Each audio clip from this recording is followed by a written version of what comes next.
Hello, record nerds of the internet. Uncommon Pallor is doing a contest. 13 for 300. He just reached 300 subs. He's doing a contest. I'm doing it because he's got a cool channel. Let's go.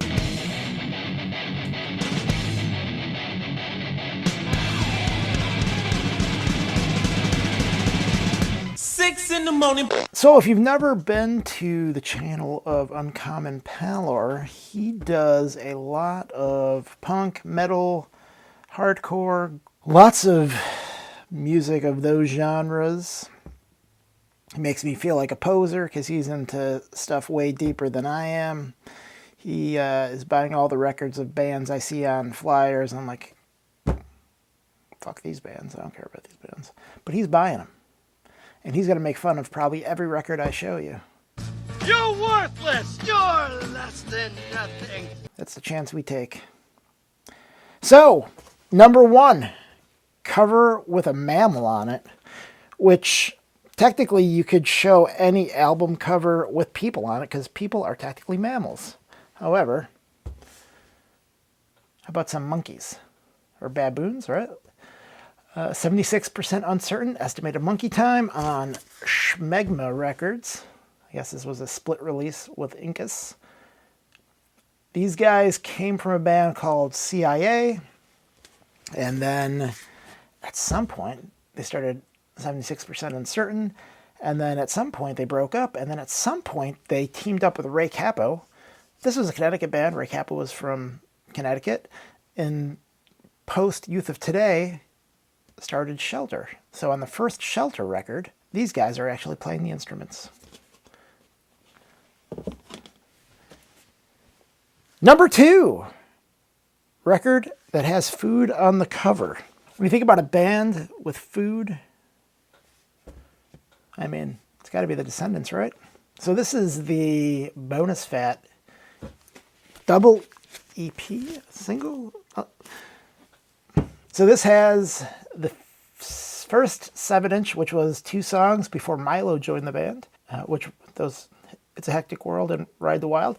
Those songs kind of suck, not going to lie. And then they did more of a hardcore thing with Milo in the band. I used to have this on 7-inch, and I sold it for $50, and now I think it goes for like 300. But I have this, so I don't know. I guess I still have music. A record with an exceptionally terrible hairstyle. But when I think of bad hairstyles, I immediately think of this. Look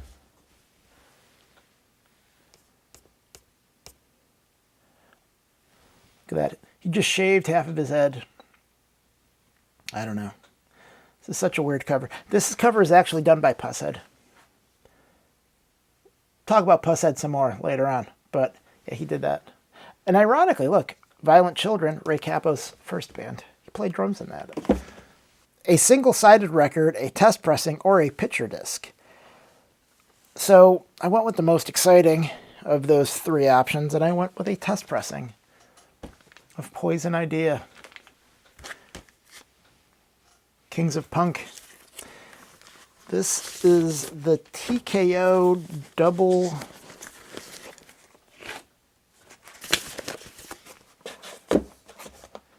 LP version, number 88 of 100. Yeah, you don't have number 88 of 100. I have that. So suck it, loser. A damaged sleeve.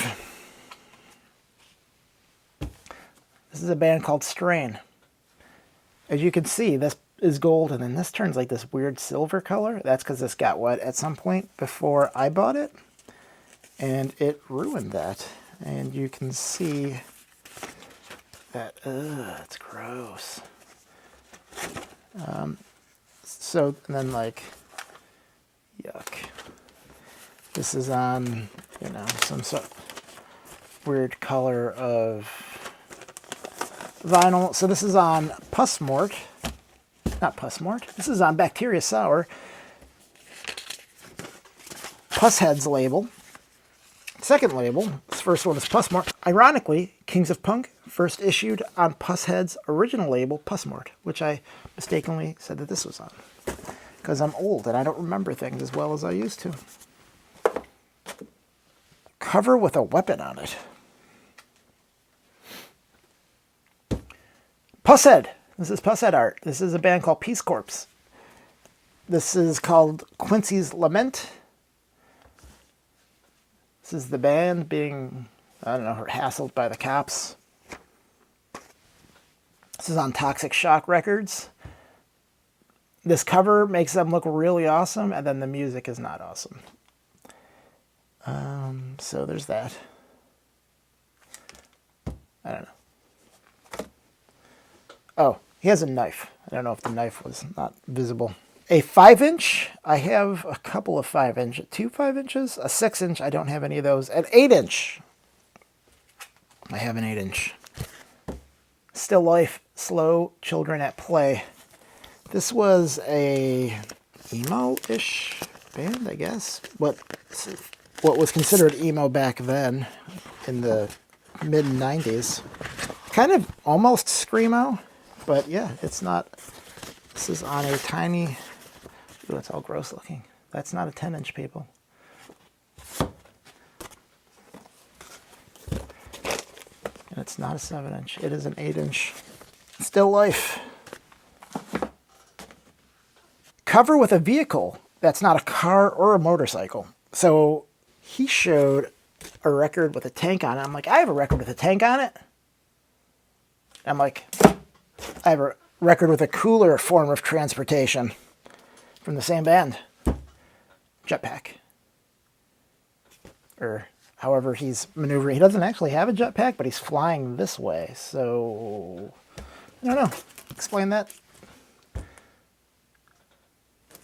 This is the Haunted Town reissue. This is number 34 of 350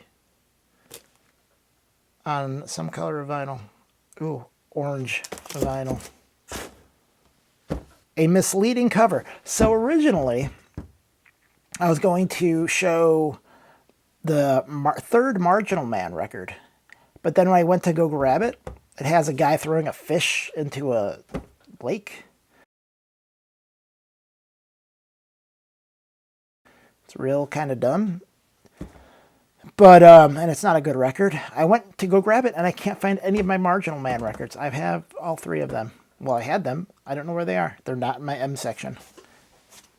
So I decided to go with something else that maybe I'll get suspended from YouTube for. Los Vampiros, Less Than a Feeling. So on the LP version, it has this distorted picture of this kid who's actually naked under that yikes, who went full G.G. Allen.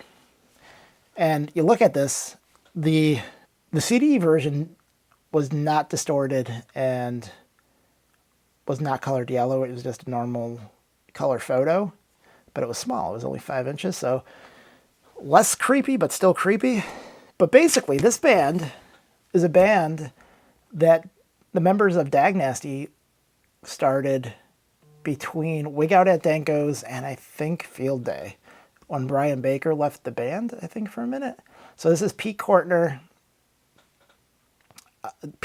Colin Sears, and Roger Marbury, and some guitar player. I don't know who that is. I think he was in some other lesser-known DC hardcore band, doing stuff that kind of sounds like Dag Nasty. The lyrics are kind of weird. This is a double 12-inch on red vinyl, but yeah, it's a really gross cover, and you would see it and you would not know that it's members of Dag Nasty. So that's weird. I actually think that that is Colin Sears on the cover as a child. Weird pairing, or one you would like to see, and why? Well, this I thought was a weird pairing. So on one side you have Screeching Weasel. This is a split 7-inch. And the other side, Born Against. I always thought this was weird because Screeching Weasel is a pop punk band and Born Against was a kind of chaotic hardcore band. And I never understood why they got together and put that out. I think they wrote each other's songs on this or something. I don't remember exactly, but it's something like that. Cover showing a crime being committed, other than that one for CP or whatever. What do I got? Oh, So he showed DRIs dealing with it. I will see you're dealing with it, and I will raise you a violent pacification. Now, I don't know if stabbing a baby is a war crime necessarily, but it really ought to be, because it's horrible. I think this is the second pressing on our Radical records. So, a record by a band local to you, new or old. So, I picked a record. It's actually a split record. One with a local band, and then one with a band not really local to him, because he is in Ontario, but not where this band is from.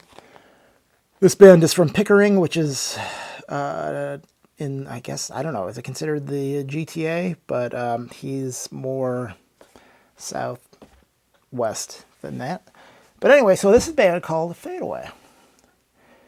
And this band's from Buffalo. This band has a guy on vocals who I used to skateboard with in the 80s a lot. And then it has my buddy who, his name's Frank. He went on to a band called Snapcase, which you may or may not have heard of. And then the other side is a band called Two Line Filler, which, look at this. This is hilarious. I don't know who made this thing, but it's so like teenage punk. So this is a pop punk band, which could have been listed as the weird pairing, but alas, I needed it for my local. But so yeah, Fade Away. Fade Away is like a metallic hardcore band. And then, again, pop punk. So that's weird. And finally, record in which one or more of the musicians that played on it are dead. So I was going to cheat and just show like the first Ramones album, because they're all dead at this point, which is super sad. That bums me out. But I went with something completely different. The Ghetto Boys, Resurrection. It has coffins on it. And R.I.P. Bushwick Bill. There you go. The Ghetto Boys. Used to be able to buy records for less than $20 new. 10 years ago. I think I actually got this for like 50% off at a record store going out of business. And now I think it's out of print and goes for money. That's my entry. I'm not as punk as him. And it makes me sad. Have a good day.